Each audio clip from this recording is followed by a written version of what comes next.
welcome back to another episode of Duff Radio. We're back after a week off, but we're not stopping anything. We're gonna keep going with the show. And this week we have another guest, which we're waiting for on the stream. David Di Sabato. David Di Sabato is a producer and DJ of melodic techno. So we're just gonna wait for him to join the conversation.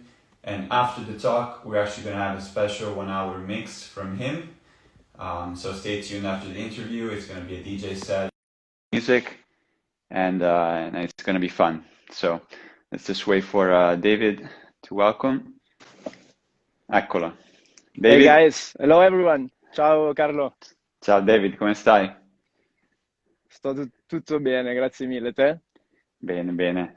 And for anybody that doesn't know, David is also Italian. So if we say something at some point in Italian, don't worry, the interview is going to be fully in English. So David, welcome. Thanks for joining us on the show. And so let's start with a little bit of an introduction. If somebody doesn't know you, tell us what you do, what kind of music you make. Of course. First things, thanks for having me here. It's a real pleasure, honored. And I'm David. I come from Milan, for everyone who doesn't know. And I'm a producer, and I'm currently working for a promotional channel called Melodic Dip. And I'm running it since 2017.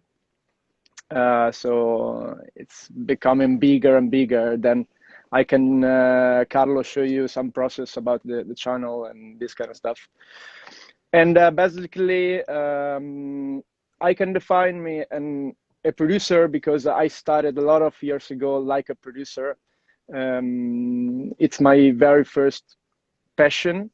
And so I can define myself melodic. You asked me something about adjective, some stuff like that. No, for define me, and I can define me melodic because I started when I was a child playing piano. So melody, it was in my mind since when I was a child. So I can define me melodic. Yeah, for this reason. Cool. And did you start first as a DJ, or you started off as a producer and then you transitioned into also DJing for clubs and festivals? Yeah, I started like a producer. I didn't know the DJing word because I used to be into producer forums, stuff like that, where you could post the demo, I don't know, and someone couldn't reply to you talking about the producing stuff. So I was passionate in production. So I can define myself very first a producer, like a producer. Okay. Yeah, because sometimes it's a little bit of a confusion when people say, oh, you're a DJ, but a lot of the people actually don't know how to DJ, and maybe they have the love for producing. Even myself, I started off as a producer. I don't really know how to DJ, honestly. I only see DJs, so that's a fun fact. So yeah, but it's the world of electronic music. To showcase your music, most of the time you do have to DJ at local clubs or festival. And so when was your first track that actually put you like on the spotlight? What was your first achievement in music? Well, it's a good question because it's a mixture of things. A lot of years ago, when I was a child, I'm in secondary school, more or less. A lot of my classmates used to listen to some, country music about my country. I mean, the most famous bands.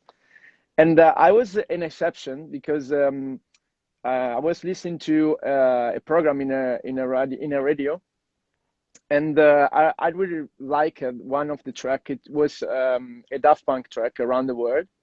Mm-hmm. So I was wondering, um, what kind of music is that? Because it sounds no familiar to me in my era. So yeah, basically I started to read some books, and then with the internet, the first Google, it was not good like now.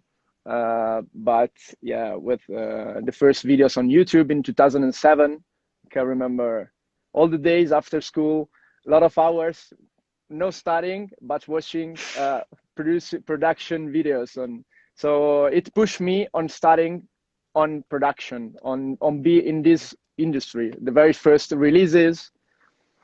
And yeah, I think one of the most important thing is being a passionate 100%, because it's very difficult to get in this world, in this industry right now, if you are not passionate. Yeah, I agree.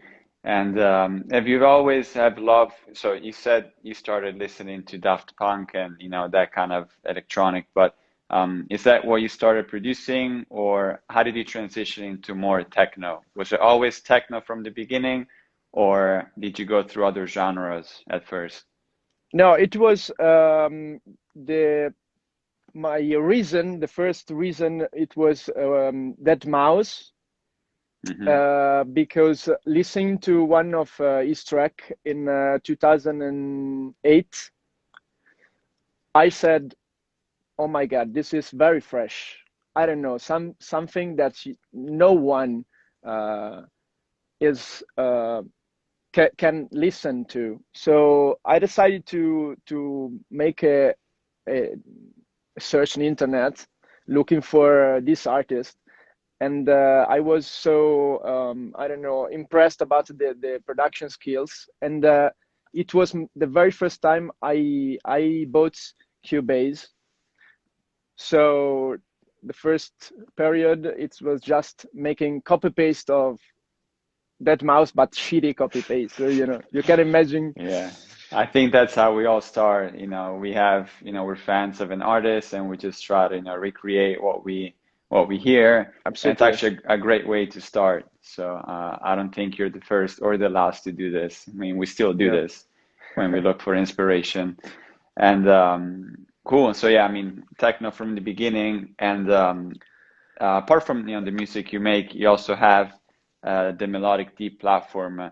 How was this platform created? Is it just your effort, or was it kind of like a parallel path with your production career to somehow promote it and help other artists? How did it work? So yeah, thanks for introducing my channel. So um, we started because I started with my friend Steve.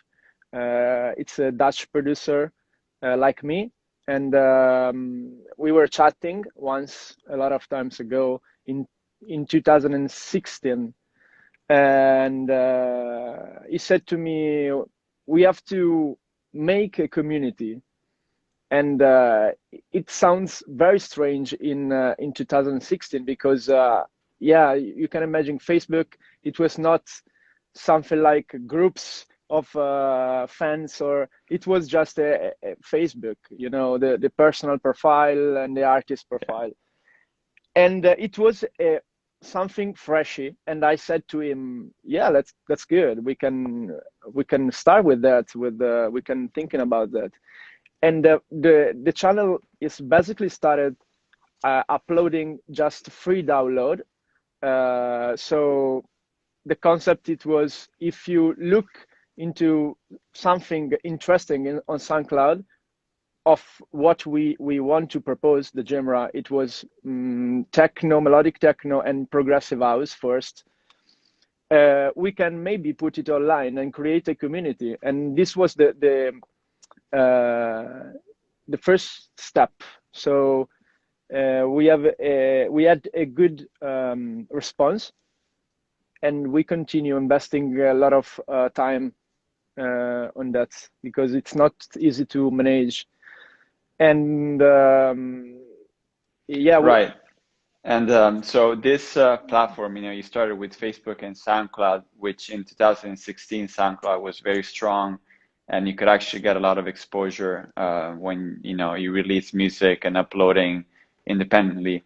Have these fans that, you created through SoundCloud and Facebook also transitioned to the newer platforms, so like Instagram and Spotify, or have you noticed that, those fans are still on SoundCloud? How has it been for the past 4 years to, keep it yeah, strong and consistent?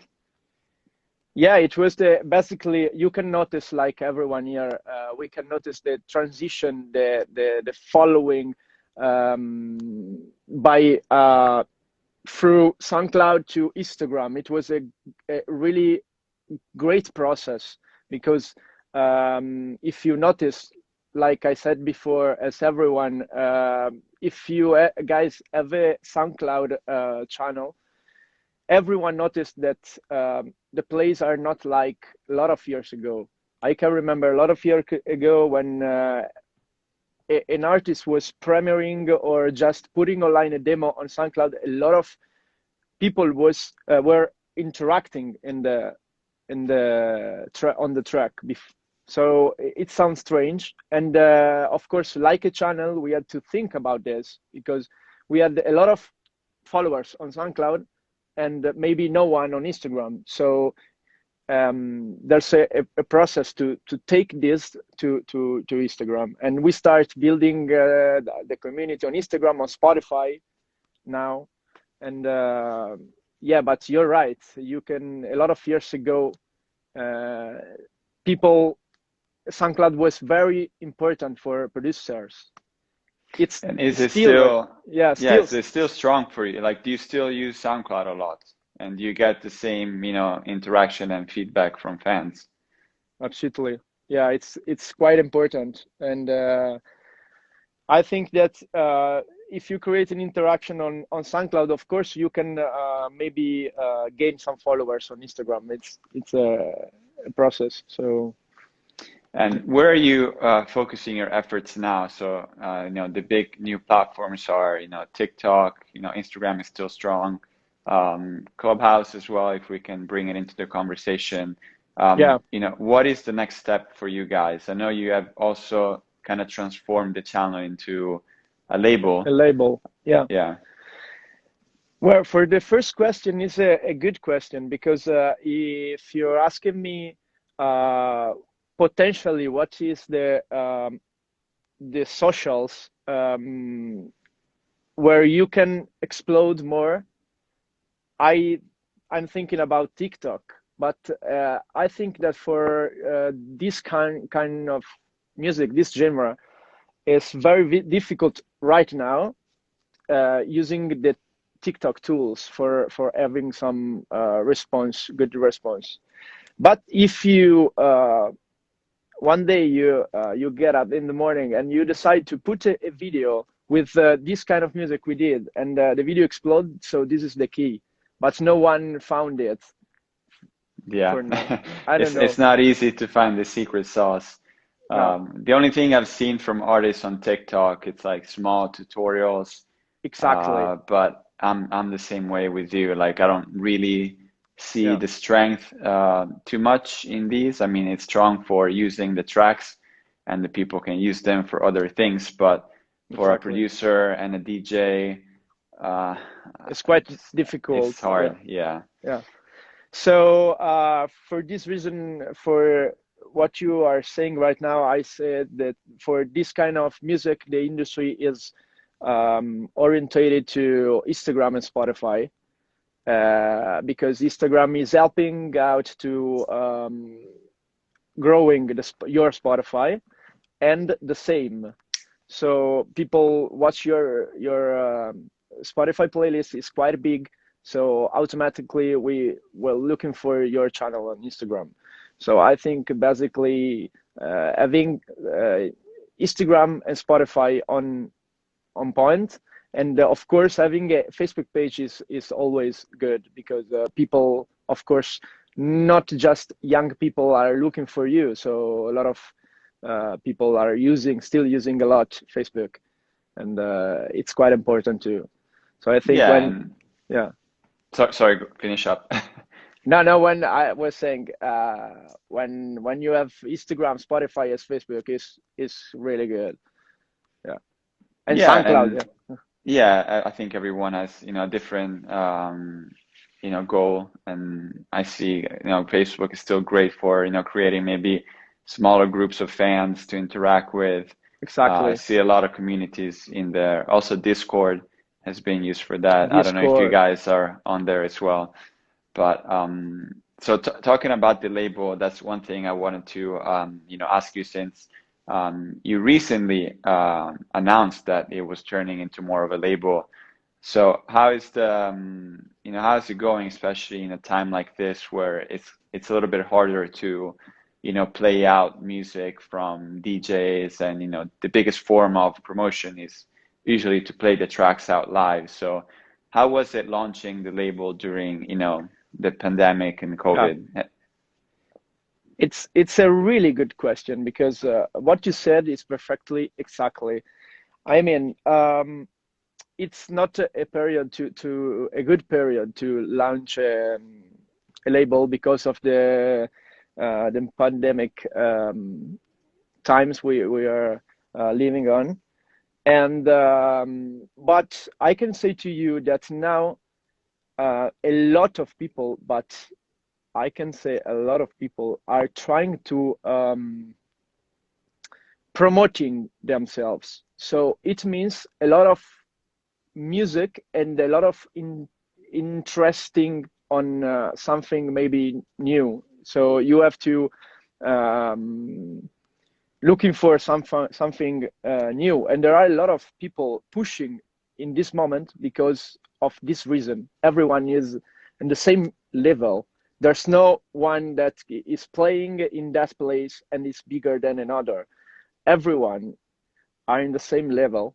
So I think that it's a for this reason it's a good moment to open a label. There's a lot of interaction in socials because no one has to go to this artist live. There's nothing. So a lot of people are watching things stuff on socials.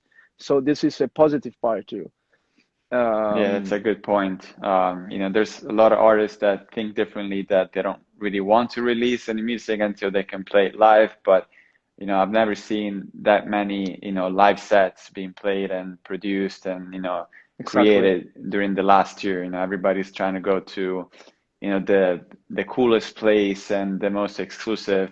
I've seen Yeah. Yaro play in the snow.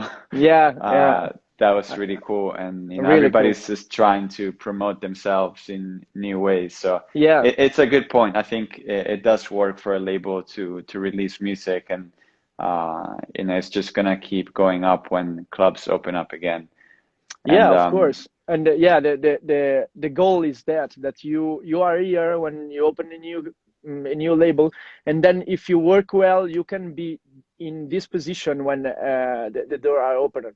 So it's important to work in a good way right now. Like all the artists that are pushing themselves in this moment. It's good. You guys have to push it in this moment. yeah, definitely. And do you have any releases coming up on the label soon?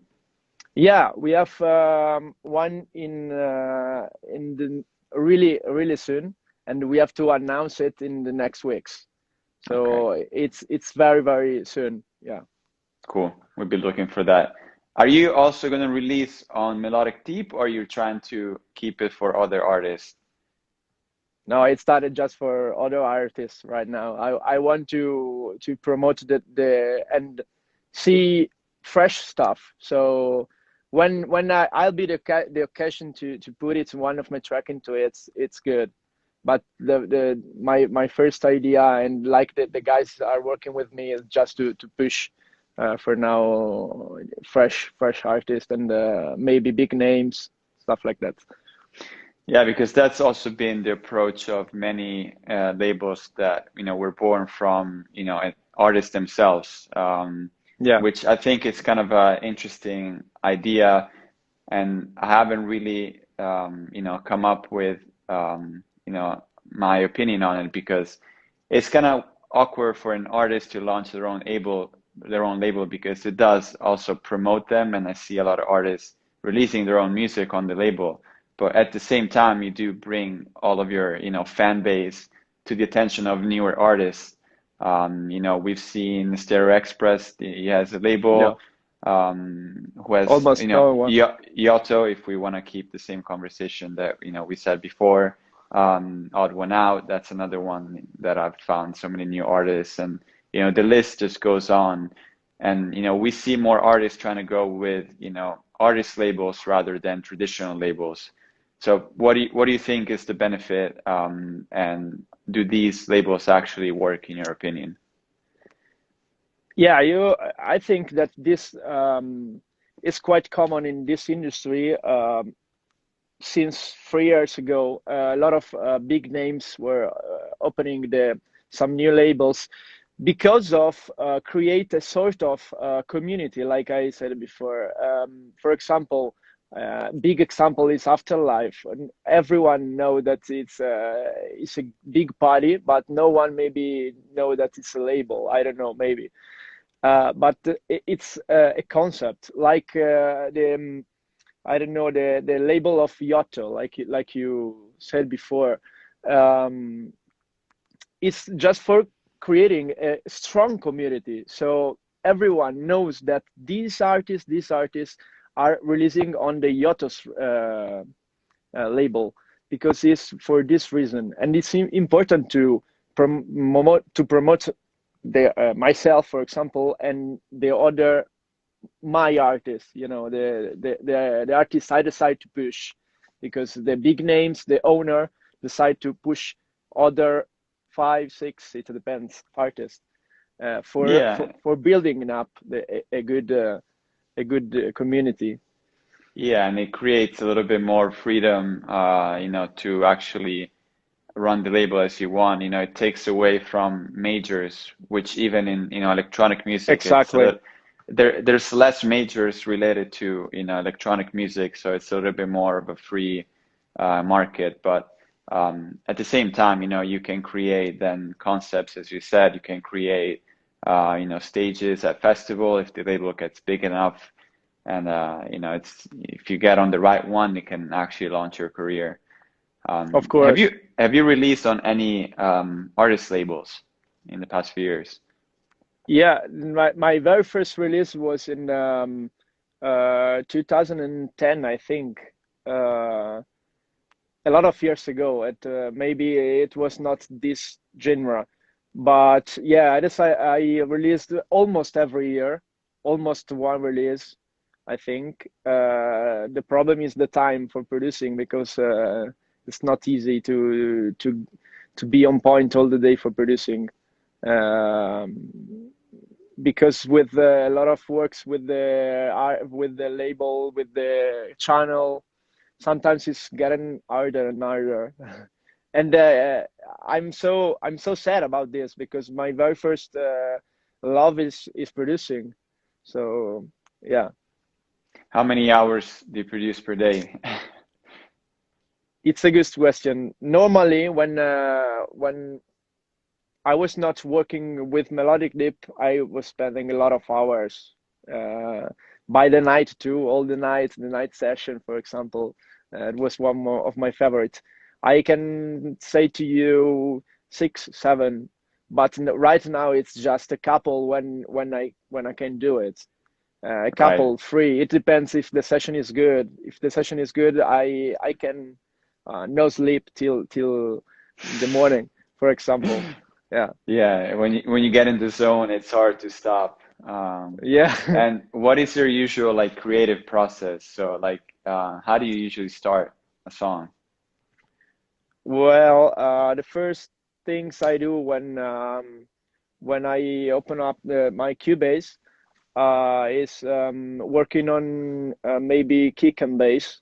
It's the first Okay. things. So choosing a good kick, it's not important when you can change it whenever you want, but try to find a good kick and a good bass line. So it pushed me to build it up on the Okay. track. Cool. And And do you use any like external synths? I see you have a Moog, I think. yes, there is. What else do you have that you use frequently for your productions? Yeah, I think one of my favorite is Minilog and Moog, of course. But yeah, you can. I really want to buy all the external synth in the world. Right? It's not quite not easy. It's like a drug. Yeah, it's like a What? drug. Yeah, Yeah, there's so many good stuff, but yeah, I mean, nowadays it's all you need is a computer if you really want. So um, I think it's funny because sometimes I, start on synths, and then maybe that starts an idea, but some tracks also that have absolutely no external gear, and it's just all in the box. yeah. What are some of your like favorite plugins that you use usually? I use a lot Omnisphere and Diva. Okay, So I think it's I can find a lot of stuff into it. But yeah, Omnisphere. Then I have Pigments. It's so good. yeah, Uh, that one's a good one.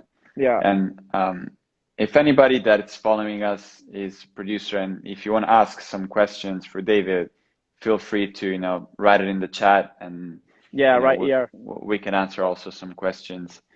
Um, and David, any new songs coming out in the next few weeks or month? Yeah, I have release in March on March. Yeah, it's next Friday, March 19, I think. It's a remix I did for the Caillou and Albert label, Euphonic. And yeah, it's kind of the original. It's a kind of trance music. It's already supported by Armin van Buuren and these guys. Cool, And they label asked me in a remix in my style, so I try to get in the more progressive point. So it's very progressive, the track, and cool. yeah, it's my And very first. Yeah. what? Sorry, it's your very first? No, it's my very first release in this month. Then I have another one in April with Okay. yeah. Very cool. And you've been releasing a lot of remixes and singles. Let's talk about albums in electronic music, and especially for you. What is the importance of releasing, singles and remixes compared to actually, spending months and months on an album? So my first question would be, do you have or do you want to do an album, or do you think it's not really necessary for DJs and producers? Okay, it's a good question because I'm a kinda puristic in this view, and I really love the album concept. But right now in 2021, I think that an artist have to push in one release per one release, and then after years when you maybe um, you feel that you can maybe make a full album, a concept, but it's a big concept. You have not to it's just my opinion. I saw a lot of artists releasing albums, for example, every year. For me, it's not an album is more deep concept. You have to do it after years and after a lot of years, the second one, for example. And right now, the best way to push, I can suggest to everyone to work on a solo AP or just a collaboration, and the collaboration, and it's the solo track or an EP with the two free tracks, some remixes, but it's the best way to promote yourself right now. And I love albums, but I think it's the best way. Yeah, and it's not so probably not, I would say, interesting to release a full album of, just, club tracks, because Yeah, then it would kind of sound repetitive. I mean, it really depends how they're produced, but of course. even for, producers that do, more club driven techno and house, there has to be a deeper concept. There's a lot of artists that actually change and have a style for albums and then a style for singles, like Andrew Bayer that releases on like Anjuna Beats. I Yeah, know a lot of his albums are completely like different styles and mashups of a genre as well. He actually releases a lot of singles which are trance and they're exactly. just for the club. So I think that's a good point. We've seen it also with Cast on Cast, yeah, Afterlife. Yeah, because that album is, I think, incredible personally. And it it's is. just different from anything that we hear also from their label usually, because most of the time it's four to the floor club tracks, but then, this album actually has a deeper concept. So I think Yeah. the point you're making makes a lot of sense. Maybe even EPs could be a good mix, two or three tracks. We see a lot of labels do that, also including some remixes. So Yeah, EP with remixes, and sometimes maybe a lot of label right now are doing various artists. For example, a seasonal various is good because you are showcasing your label. So sometimes it's good, despite an entire album. I don't know. You can work in different kind of ways, but I think a label now are looking for EPs, solo releases, and maybe sometimes various artists. okay. And if somebody was to send you music for Melodic Deep, what would you be looking for? So what are some of the key points that you look for when they send you new music? I mean, for releasing on the label, Sure. yeah. I think we want to do, and we want to have a progressive touch. So you can sometimes some labels or freelance are, for example, Anjuna Deep is so good. Vibrant, for example, this kind of music, progressive house with some melodic house touches, stuff like that.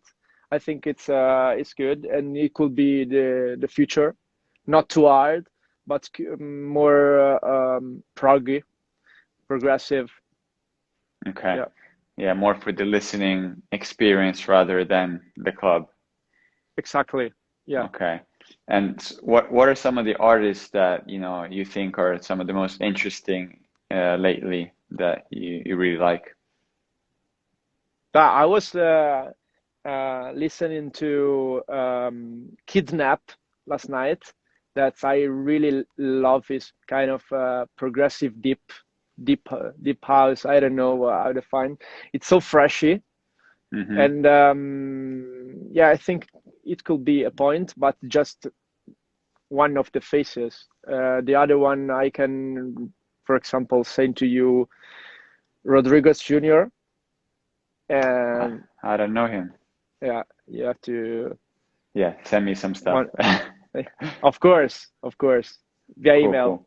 Yeah, absolutely. And what are some of your favorite tracks? So, like, if you had to choose one or two tracks to replay on loop for the rest of your life, Yeah, what would be your choice? this is a very difficult question because I mean it depends on the place, on the time, on the I don't know condition you are playing. So, but I can maybe say to you a thing that one of the track and it's just the one track I always put in my pants, and it's the unique one that I used to every time put it. It's Roadkill by Dubfire. Okay, okay, good Every choice. time it's just the one, and this one is I put it every time in all the pens, and maybe Okay, I didn't use it, but yeah. Right. Okay, cool. All right. I think we covered, a good amount of questions. I know for these talks we don't talk too much about production, so if anybody has some specific questions, we can stick around for a few more minutes. Just ask us in the comments for David. In the meantime, I want to remind you that after this interview, we're gonna just stop for a few minutes, and then we're gonna come back on with an exclusive DJ set from David that he sent us. So it's an hour long. You can listen to it while you party, you make your dinner. So it's a cool set, since we're all now in the famous red zone in Italy. So we need something to do, and we got a cool DJ set for David. Janice is say hey mates, hey Janice, it's in the chat. Hey, yeah, Brinkman. I do have the questions here, the comments too. I saw somebody asking, hello from Italy, you were fantastic, David, in the Bern residency 2018. Oh yeah, how was playing there? How was that show for you? It was a great time because I could play to almost the biggest festival in 2018. The first I can mention, it's the Kappa Future Festival in Turin. It was a great experience because I was playing in the temple of electronic music, so it was very good. And meeting all the artists, the backstage life is very good. You can interact with some managers and artists, and the second one was Movement, also in Turin. Then Madrid. I could play in a lot of festivals and clubs, but it was a good showcase for myself. Cool. Yeah, I think we're all missing some of the festival action. Can't wait for clubs to open. We need some live music, so hopefully we can see each other at some festival. Maybe in the UK they're saying that it's going to open up again on June 21st. So fingers crossed, maybe somewhere in Europe we'll be able to do something in the summer. Yeah. I really hope it, because it's since a lot of time that no one is going to clubs and festivals. So yeah, hopefully. Definitely. Well, let's hope for that. In the meantime, I think we can enjoy your set, drink a beer. Thank you, buddy. Home. And thanks, David, for thanks, joining Carlo. the talk. We'll be in touch soon. Everybody, stay tuned. Just in a few minutes. Also, if you haven't done so, make sure you follow our Spotify playlist. On just search for DUF Radio, DUF Radio. You will find the playlist and also the podcast. So this interview will actually go on Spotify into the playlist. If you want to listen to it again or if you've missed it. Follow us, stay tuned. Grazie Davide, grazie Carlo, grazie Frank, ringrazio anche lui. Ci vediamo. È qua nel backstage. Ti saluta. Salutamelo, ciao Frank. Bye bye. Thanks ciao, everybody. ciao raga. Bye bye, thank you. Ciao.